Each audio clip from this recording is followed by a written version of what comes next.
The Group Areas Act was also promulgated in 1950, which divided cities and towns into racial zones, which sometimes required the forced removal of people, and it wasn't just black people, it was white people also, from certain areas that were earmarked for different races.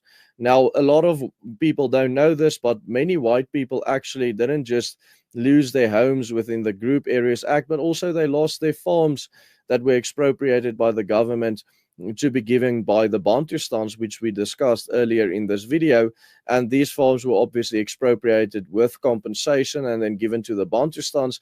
But as for the Group Areas Act, both white people and non-white people that had to leave their homes didn't lose the title deed to their homes. For instance, there were a lot of colored people that owned homes in places like Sea Point, which was obviously part of the earmarked area for white people, but they still owned these homes and they were able to rent them out to the white people that stayed there.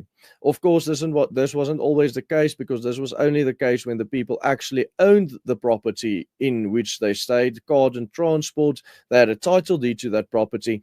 If they were just staying there and they didn't have any title deeds, they were obviously forcefully removed and then moved to another area of the city.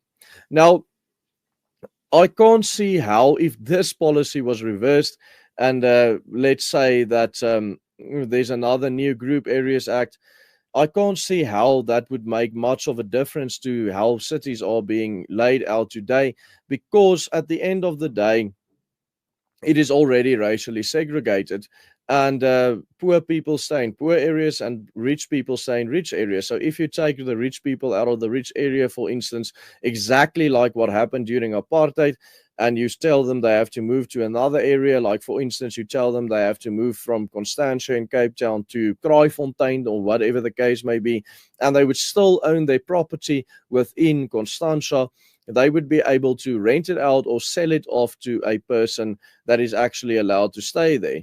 So, yes, it would be an inconvenience, but it's not as much of an inconvenience as might be construed from what happened here. Thank you for listening. If you dare, buy us a coffee. The link is in the description. Why are you running? Why are you running?